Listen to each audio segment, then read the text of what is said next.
नमस्कार दोस्तों, मैं मित एक बार फिर से स्वागत करता हूं आपके अपने परिवार जे एग्जाम में। और मैं लेकर आया हूं आपके लिए रीजनिंग की क्लास। ये क्लास आपके लिए बहुत ही मोस्ट इंपोर्टेंट होने वाली है, क्योंकि इस क्लास में 6 क्वेश्चन तो हैं आपके ऐसे हैं जो कि आपके प्रीवियस पेपरों में पूछे हुए हैं, और आपको इन क्वेश्चनों को करने के बाद आपको एग्जाम में काफी हेल्प मिलने वाली है। चलिएगा दोस्तों, देख लेते हैं किस प्रकार से इन क्वेश्चनों को हम सोल्व करेंगे और ये हमें किस प्रकार से हेल्प पहुंचाने वाले हैं। वीडियो स्टार्ट करने से पहले आपसे छोटी सी रिक्वेस्ट, वीडियो को लाइक कर दें, चैनल फर्स्ट टाइम है तो चैनल को सब्सक्राइब कर दें। चलिएगा क्वेश्चन नंबर 1 देखते हैं। क्वेश्चन नंबर 1 कहता है, दिए गए प्रश्न में प्रश्नवाचक चिन्ह के स्थान पर क्या संख्या होगी। प्रश्नवाचक चिन्ह आपको ये दिखाई दे रहा है, इसके स्थान पर हमें संख्या लानी है। इसके स्थान पर संख्या लाने के लिए आपको एक छोटा सा काम करना होगा। वो छोटा सा काम क्या है, जैसे कि आपने देखा 28/7 है, मतलब 28 और 7 है, 8 है और 8 है। आपको मैंने बताया था आपको कभी भी छोटी संख्या की ओर सोल्व नहीं करना, बड़ी संख्या की ओर सोल्व करना है। ठीक है, तो आपने देखा 28 है, 28 को डिवाइड बाई 7 करो तो 7 चौक कितने होते हैं आपके 28 होते हैं। 4 हो गया, 4 में प्लस के क्या जोड़ोगे आप, प्लस के 4 जोड़ दो, कितना हो गया आपका 8 हो गया। कितना हो गया 8 हो गया, मतलब 7 चौक 28, कितना होता है 4 होता है। 4 में ये वाला 4 जोड़ो, कितना हो गया आपका 8 हो गया। इसी प्रकार से कितना आपका 35 है, 35 डिवाइड बाई 5 करोगे तो 5 सत्ते कितना हो गया 35 हो गया, 5 सत्ते 35। और 7 में प्लस के क्या जोड़ना पड़ेगा, ये वाला 3 जोड़ेंगे तो कितना हो जाएगा आपका 10 हो जाएगा। इसी प्रकार से आपका कितना है, आपका ये 32 है, 32 डिवाइड बाई 8 करेंगे तो 8 चौक कितने होते हैं आपके 32 होते हैं। 32 में क्या जोड़े कि यहाँ 9 बन जाए, तो 32 में भैया एक्स जोड़ो जिससे कि 9 बन जाए। अब कैसे जोड़ा भैया एक्स, अब हमें पता है कैसा जोड़ा एक्स। हमने जोड़ा कि एक्स बराबर 9 है, प्लस का इधर जाएगा माइनस का 4 हो जाएगा, तो एक्स बराबर कितना निकल का आ जाएगा आपका, 9 में से 4 घटाओगे तो 5 आ जाएगा। 5 ही आपका right answer option number B हो जाएगा। चलिए क्वेश्चन नंबर 1 कर लिया है। क्वेश्चन नंबर 2 देखते हैं। क्वेश्चन नंबर 2 क्या कहता है। क्वेश्चन नंबर 2 कहता है, दिए गए प्रश्न में प्रश्नवाचक चिन्ह के स्थान पर क्या संख्या होगी। प्रश्नवाचक चिन्ह आपको ये दे रखा है, इसके स्थान पर हमें संख्या ढूंढनी है। संख्या ढूंढने के लिए आपको कुछ नहीं करना, बस एक छोटा सा काम इसमें देख लेना है। क्या देख लेना है कि आपने देखा डी है, एच है, एल है, पी है। ठीक है, इसी प्रकार से आपको लिखो बी हो गया, डी हो गया, एफ हो गया और एच हो गया। ठीक है, अब आपने एक चीज देखी कि क्या देखा इसमें कि अगर आप इस संख्या से यहां तक जाओगे तो बी सी डी हो गया, एच वैसे D E F G H हो गया, 4 हो गया। पर इसमें सब चीज अलग अलग दिखाई दे रही है, तो इसमें एक लॉजिक लगाया है। ये क्वेश्चन क्या है, किसी जैसे 4 हो गया इसका कोड 8 हो गया, इसका कोड 12 हो गया, इसका कोड कितना हो गया आपका 16 हो गया, इसका कोड हो जाता आपका 2, इसका कोड होता आता आपका 4, इसका कोड हो जाता आपका 6 और इसका कोड हो जाता आपका 8। अब आप कहोगे कि ये कोड कैसा है, तो भाई जो ऊपर वाली संख्या है इसमें से डिवाइड करने के बाद आए। डिवाइड जैसे कि 2 से डिवाइड करोगे आप, कितने से 2 से डिवाइड करोगे तो 2 चौक मतलब 2 दूनी 4, 2 चौक 8, 2 छंग 12 और 2 अट्ठे 16। तो ठीक है, इसी प्रकार से हम अगली क्वेश्चन कर सकते हैं। जैसे आपने देखा कितना है आपका, ये एफ है, एल है, आर है, एक्स है। तो एफ का कोड कितना होता है आपका, एफ का कोड होता है आपका 6, और एफ का कोड होगा 6, एल का कोड कितना होता है आपका 12, आर का कोड कितना होता है आपका 18 और एक्स का कोड होता है आपका 24। अगर डिवाइड करेंगे हम कितने से, डिवाइड करेंगे 2 से, तो 2 से करो 2 तिया 6, 2 छंग 12, 2 नम 18 और 2 से 24 बार जाएगा, कितनी बार जाएगा 12 बार, मतलब 12 दूनी 24। अब 3 का कोड 3 का पाता हमारा, 3 आता बी पे, ए बी सी ना, 3 आता आपका सी पे, किस पाता है सी पे। और 6 का पाता आपका एफ और आई 9 पे और आपका एल 12 पे। ठीक है, तो C F I L option number B आपका राइट हो जाएगा। चलिएगा दोस्तों, क्वेश्चन नंबर 2 कर लिया। क्वेश्चन नंबर 3 देखते हैं। क्वेश्चन नंबर 3 क्या कहता है।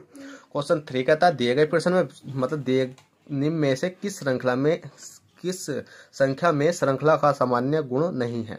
अब मतलब कहने का यह है कि इसमें से ऐसी कौन सी संख्या है जिसमें कि एक संख्या गलत है। अब उस गलत संख्या को हमें ढूंढना।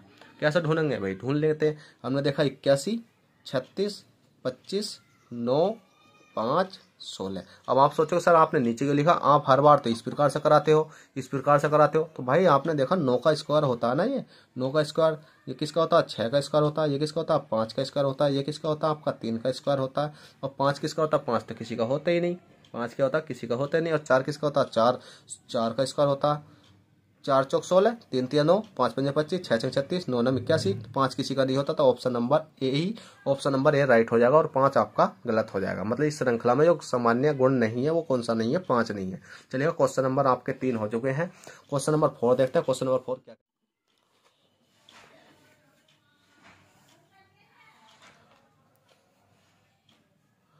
तो देखिएगा दोस्तों, क्वेश्चन नंबर 4 आपकी स्क्रीन पर है। क्वेश्चन नंबर 4 कहता है यदि आई का अर्थ गुणा, यू का अर्थ भाग, बी का अर्थ माइनस और ही का अर्थ प्लस, तो इस संख्या को सोल्व करो। तो भाई बहुत सिंपल संख्या है, 8 है, 12 है, 16 है, 2 है, 10 है। आई का अर्थ क्या है आपका गुणा, और ही का अर्थ क्या आ जाएगा आपका, ही का अर्थ है आपका प्लस, और आपका क्या है, ही का अर्थ प्लस हो गया। और इसके बाद आता है आपका यू का अर्थ क्या है आपका, यू का अर्थ है आपका भाग, और अगली संख्या वी का अर्थ है माइनस। अब इस संख्या को हमें सोल्व करना है, और सोल्व किस प्रकार से करेंगे वो आपको सब मैंने सिखा रखा। 2 से 2 अट्ठे 16, 8 गुणा 12 प्लस के 8 माइनस के 10, 12 अट्ठे 96 कितने होते हैं बताइए जल्दी से, सोल्व करो जल्दी।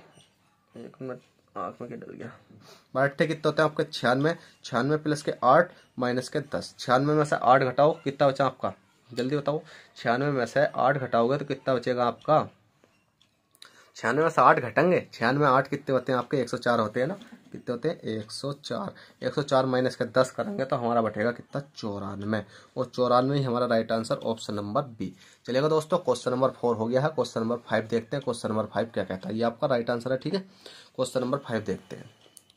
क्वेश्चन नंबर 5 कहता है दिए गए प्रश्न में प्रश्नवाचक चिन्ह के स्थान पर क्या संख्या हुई। प्रश्नवाचक चिन्ह आपको कहीं दिखाई दे रहा है जी, बिल्कुल दिखाई दे रहा है। कौन सा, ये वाला। इसके स्थान पर हमें संख्या लानी है। संख्या लाने के लिए आपको कुछ नहीं करना, छोटा सा एक काम करना है। अब वो काम क्या है आपका, आपको ये देखना है कि बी है, बी से ई तक, ई से एच तक, और एच से अगली संख्या तक। B C D E F G H I J K, तो क्या जाएगा आपका, क्या जाएगा, कैसा आया, प्लस के 3 प्लस के 3 प्लस के 3। देखो B C D E F G H I J K क्या आएगा। इसी प्रकार से ए है, ए से ए तक, ए से ए तक, और ए से ए तक। हमने देखा ए तो अगली संख्या भी क्या आ जाएगी, ए आ जाएगी। फिर इसी प्रकार से टी है, टी से टी तक, और टी से टी तक, और टी से टी तक। हमने देखा टी टी टी, तो ये क्या आ जाएगी, टी आ जाएगी। और के A T option number D आपका राइट हो जाएगा। और आपका ये राइट आंसर होने के साथ साथ आपकी ये क्लास होती है यही खत्म। और दोस्तों आपसे आशा करता हूँ कि अगर ये क्लास आपको पसंद आई हो और इस वीडियो में आपको कुछ अच्छा सीखने को मिला हो, तो प्लीज़ आपसे एक छोटी सी रिक्वेस्ट, वीडियो को लाइक कर दें, और चैनल फर्स्ट टाइम हो तो चैनल को सब्सक्राइब कर दें। अगर आपने मेरी पुरानी क्लासें नहीं देखी मैथ रीजनिंग की, तो आप उन्हें जाकर देख सकते हो। अगर बेसिक देखना है तो बेसिक भी पढ़ी है, और एडवांस देखना तो एडवांस भी पढ़ी है, और ये रीजनिंग के मतलब 5 क्वेश्चनों की सीरीज देखनी है तो आपको ये भी पढ़ी है। आपको कुछ नहीं करना, प्ले लिस्ट में जाओ, A to Z क्लासें देखो, और अपनी तैयारी को बेहतर से बेहतर बनाओ। चलिएगा दोस्तों, चलते हैं, और फिर मिलेंगे आपसे किसी नेक्स्ट क्लास में। जब तक के लिए bye, take care, all the best, जय हिंद, जय भारत, और चैनल को सब्सक्राइब करना ना भूलें।